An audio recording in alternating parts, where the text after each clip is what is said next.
வாழ்க வையகம், வாழ்க வளமுடன். அனைத்து உறவுகளுக்கும் இனிய வணக்கம். நிகழும் ஸ்ரீ மங்களகரமான சோபகிருது ஆண்டு மாசி மாதம் 18ஆம் தேதி வெள்ளிக்கிழமை அன்று சுவாதி நட்சத்திரத்தில் பஞ்சமி திதியில் அமிர்த யோகம் கூடிய நன்னாளில் இந்த மகத்தான மார்ச் மாதம் பிறக்கிறது.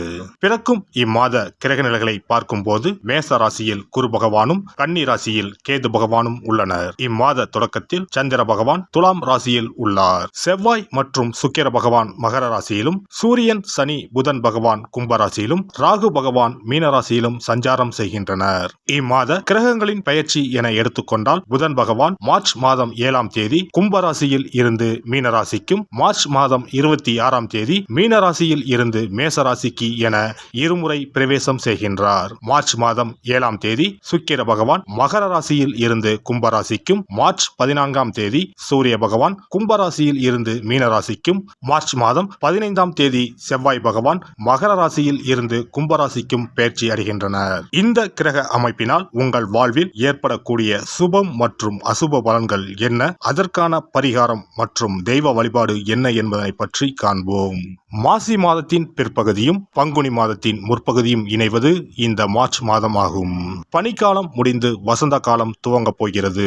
இனி உங்கள் வாழ்விலும் வசந்தம்தான். திடீரென கோடிகளில் சம்பாதிக்கும் வாய்ப்பும், ஜாக்பாட் அடித்தது போல பணம் குவியும் யோகமும் உண்டாக போகிறது. தயாராக இருந்துக்கோங்க. பண கஷ்டம், துன்பம், அவமானம் அனைத்தும் உங்களை விட்டு விலக போகும் நேரம் இது. தனுசு ராசி அன்பர்களே, இந்த மாதம் அனைத்து விஷயங்களிலும் சற்று பொறுமையாக இருப்பது அவசியம். வெளி வட்டாரத்தில் செல்வாக்கு அதிகரிக்கும். புதிய முயற்சிகளில் ஈடுபடுவதற்கு முன்பு ஒரு முறைக்கு பல முறை யோசித்து ஈடுபடுவது நல்லது. கணவன் மனைவிக்கு இடையே அந்யோன்யம் அதிகரிக்கும். வாழ்க்கை துணை வழியில் மகிழ்ச்சி தரும் செய்திகள் கிடைக்கும். தந்தையுடன் ஏற்பட்டு இருந்த கருத்து வேறுபாடுகள் நீங்கி சுமூகமான உறவு ஏற்படும். நவீன ரக மின்சார மின்னணு பொருட்களை வாங்கி மகிழ்வீர்கள். அரசாங்கம் தொடர்பான காரியங்கள் அனுகூலமாக முடியும். சுப நிகழ்ச்சிகளில் கலந்து கொள்ளும் வாய்ப்பு ஏற்படும். உறவினர்கள் வருகையால் சுப நிகழ்ச்சி ஒன்று நடைபெறுவதற்கான வாய்ப்பு ஏற்படும். சிலருக்கு வெளியூர்களில் அமைந்திருக்கும் பிரசித்தி பெற்ற சுற்றுலா தலங்கள் மற்றும் ஆலயங்களுக்கு செல்லும் வாய்ப்பு ஏற்படும். சிலருக்கு குழந்தை பாக்கியம் கிடைக்கக்கூடும். முக்கிய பிரமுகர்களின் அறிமுகம் கிடைப்பதுடன் அவர்களால் ஆதாயமும் ஏற்படும். நண்பர்களால் அனுகூலம் உண்டு. அலுவலகத்தில் உற்சாகமான சூழ்நிலை காணப்படும். உயர் அதிகாரிகள் உங்கள் ஆலோசனைகளுக்கு உரிய அங்கீகாரம் கொடுப்பார்கள். எதிர்பார்த்த பதவி உயர்வு, ஊதிய உயர்வு போன்ற சலுகைகள் கிடைக்கும். தொழில் மற்றும் வியாபாரத்தில் எதிர்பார்த்ததை விடவும் விற்பனையும் லாபமும் கூடுதலாக கிடைக்கும். அரசாங்க வகையில் எதிர்பார்த்த காரியங்கள் சற்று இழுபறிக்கு பிறகே முடியும். புதிய முயற்சிகள் வெற்றி பெறும். குடும்பத்தை நிர்வகிக்கும் பெண்களுக்கு மகிழ்ச்சி தரும் மாதமாக இம்மாதம் அமையும். புதிய ஆடை ஆபரணங்கள் வாங்கி மகிழ்வீர்கள். விருந்து விசேஷங்களில் கலந்து கொள்ளும் வாய்ப்பு உண்டாகும். அலுவலகம் செல்லும் பெண்களுக்கு பல வகைகளும் அனுகூலமான மாதம் இந்த மார்ச் மாதம். மாணவர்களுக்கு பாடங்கள் படிப்பதில் ஆர்வம் உண்டாகும். ஆசிரியர்களின் ஆதரவுடன் படித்து தேர்வில் வெற்றி பெறுவீர்கள். கலைத்துறையினருக்கு சிறப்பான மாதமாக இருக்கும். தாமதமாகி வந்த வாய்ப்புகள் அனைத்தும் திரும்ப கிடைக்கும். சமூக சேவையில் உள்ளோருக்கு சமூக அந்தஸ்து உயரும். அரசியல் துறையினருக்கு கொடுக்கல் வாங்கலில் இருந்த பிரச்சனைகள் தீரும். நீண்ட நாட்களாக இருந்த கஷ்டம் நீங்கும். எதையும் செய்து முடிக்கும் சாமர்த்தியம் உண்டாகும். அரசாங்கம் மூலம் லாபம் ஏற்படும். வெளியூர் அல்லது வெளிநாட்டு பயணம் சாதகமாக இருக்கும். நட்சத்திர பலன்கள். மூலம் நட்சத்திரம் இந்த மாதம் தொழில் வியாபார போட்டிகள் குறையும். பணவரத்து இருக்கும். புதிய நபர்களின் அறிமுகம் உண்டாகும். குடும்பத்தில் இருந்த குழப்பம் நீங்கும். உறவினர்கள் வருகை இருக்கும். குடும்ப செலவு அதிகரிக்கும். வெளியூர் பயணங்களின் போது கவனம் தேவை. பூராடம் நட்சத்திரம் இந்த மாதம் அடுத்தவர்களுக்காக பொறுப்புகளை ஏற்கும் போது ஒரு முறைக்கு பல முறை யோசித்து முடிவு எடுப்பது நல்லது. பணவரத்து திருப்தி தரும். வெளியூர் பயணங்கள் செல்ல நேரலாம். உடல் ஆரோக்கியத்தில் கவனம் தேவை. புதிய நபர்களிடம் எச்சரிக்கை தேவை. உத்திராடம் 1ஆம் பாதம் இந்த மாதம் வீண் அலைச்சலை குறைத்துக் கொண்டு வேலைகளில் கவனம் செலுத்துவது நல்லது. பெரியோர்களின் உதவிகள் கிடைக்கும். மனதில் தைரியம், தன்னம்பிக்கை உண்டாகும். துணிச்சலுடன் எந்த காரியத்திலும் ஈடுபட்டு சாதகமாக செய்து முடிப்பீர்கள். நவ கிரகத்தில் குருவை நெய் தீபம் ஏற்றி வணங்கி வருவது மன அமைதியை தருவதுடன் எல்லா நன்மைகளையும் தரும்.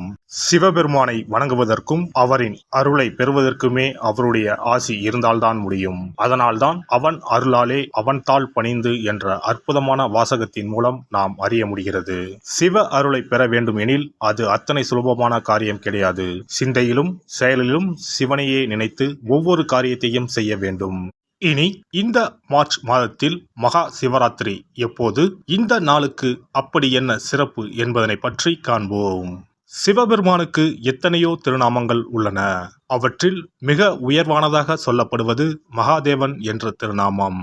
மகாதேவன் என்றால் கடவுள்கள் அனைவருக்கும் மேலான கடவுள், கடவுள்களுக்கு எல்லாம் தலைவன் என்ற பொருள். சிவாய நம என சிந்திப்பவர்க்கு அபாயம் ஏற்படாது என்பார்கள். அப்படி கர்ம வினைகளில் இருந்தும் அனைத்து விதமான துன்பங்களில் இருந்தும் விடுபடுவதற்கு சிவனே கதி என சிவபெருமானை சரணடைவதற்கு ஏற்ற நாள் மகா சிவராத்திரி தினமாகும். மகா சிவராத்திரி நாளில் சிவபெருமானை முழு மனதுடன் உண்மையான பக்தியுடன் வழிபட்டால் நம்முடைய வேண்டுதல்கள் அனைத்தையும் சிவபெருமான் நிறைவேற்றி வைப்பார் என்பது ஐதீகம். கவலைகள் நீங்கி காரிய வெற்றியை தரக்கூடிய நாள் மகா சிவராத்திரி விரத நாளாகும். சிவபெருமானுக்கு உரிய அஷ்ட விரதங்களில் மிக முக்கியமானது மகா சிவராத்திரி விரதமாகும். சிவபெருமானின் அருளை பெறுவதற்குரிய மிக உன்னதமான புண்ணிய நாளாகும். ஒவ்வொரு மாதமும் தேய்பிறை சதுர்த்தசி திதியில் வருவதை மாத சிவராத்திரி என்றும், மாசி மாதம் தேய்பிறை சதுர்த்தசியில் வருவதை மகா சிவராத்திரி என்றும் கொண்டாடுகிறோம். நாடு முழுவதும் சிவ பக்தர்களால் கோலாகலமாக கொண்டாடப்படும் விழாக்களில் மகா சிவராத்திரி விழாவும் ஒன்று. இந்துக்களின் மிக முக்கியமான விரத நாட்களில் இதுவும் ஒன்று. முப்பெரும் தேவர்களில் ஒருவரான சிவபெருமானுக்குரிய ராத்திரியாக சிவராத்திரி கொண்டாடப்படுகிறது. இந்த ஆண்டு மகா சிவராத்திரி விழா மார்ச் 8ஆம் தேதி கொண்டாடப்பட உள்ளது.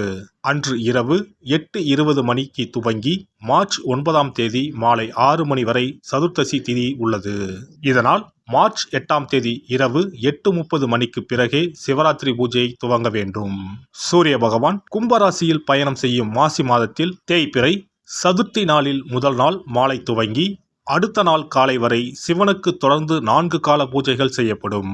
சிவராத்திரி அன்று இரவு முழுவதும் கண் விழித்து சிவ வழிபாடு செய்து அபிஷேகம், ருத்ராபிஷேகம் செய்து சிவ மந்திரங்களை உச்சரித்து சிவனின் அருளை வேண்டி பிரார்த்தனை செய்ய வேண்டும். ஆன்மீகத்தில் உயர்ந்த நிலையை அடைவதற்கும், துன்பங்கள் மற்றும் பாவங்களில் இருந்து விடுபட்டு மோட்சத்தை அடைவதற்கும் ஏற்ற நாள் இதுவாகும். மகா சிவராத்திரி அன்று அதிகாலையில் எழுந்து புனித நீராடி வீட்டை சுத்தம் செய்து பூஜை அறையில் விளக்கேற்றி வைக்க வேண்டும். பிறகு மாலையில் சிவன் கோவிலுக்கு சென்று அங்கு நடக்கும் அபிஷேகம் பூஜைகளில் கலந்து கொள்ள வேண்டும். அன்று சிவலிங்கத்திற்கு பஞ்சாமிர்த அபிஷேகம் செய்வதும் வில்வ அர்ச்சனை செய்வதும் மிக சிறப்பானதாகும். மகா சிவராத்திரி நாளில் எத்தனை முறை முடியுமோ அத்தனை முறை பஞ்சாட்சர மந்திரமான ஓம் நம சிவாய மந்திரத்தை உச்சரிக்க வேண்டும். இது தவிர சிவபுராணம் பாராயணம் செய்வது மிகவும் சிறப்பானதாகும். இந்த நாளில் ருத்ராபிஷேகம் செய்வதும் கோவில்களில் நடக்கும் ருத்ராபிஷேகத்தில் கலந்து கொள்வதும் மிகவும் சிறப்பானதாகும். இந்த முறையில் மகா சிவராத்திரி விரதம் இருந்தால் முந்தைய 3 பிறவிகளில் செய்த பாவங்கள் நீங்கும். மனக்கவலைகள், நோய்கள், வறுமை நிலை ஆகியன நீங்கும். அதோடு வாழ்வில் அனைத்து விதமான இன்பங்களும் உயர்வும் கிடைக்கும். நாம் செய்யும் வழிபாடு, பூஜை ஆகியவற்றிற்கு 2 மடங்கு பலனை தரக்கூடியது மகா சிவராத்திரி விரதமாகும். தஞ்சாவூர் மாவட்டத்தில் உள்ள பட்டுக்கோட்டை செட்டியக்காடு அர்த்த நாரீஸ்வரர் ஆலயத்தில் வரும் மார்ச் 8ஆம் தேதி வெள்ளிக்கிழமை மகா சிவராத்திரி அன்று 4 கால பூஜைகள் நடைபெற உள்ளன. இந்த பூஜைகளில் நீங்களும் கலந்து கொண்டால் தம்பதி ஒற்றுமை, மனப்பேறு, குழந்தை பேறு, ஆரோக்கியம், ஆயுள், செல்வம், புகழ் உள்ளிட்ட சகல நன்மைகளும் கிட்டும்.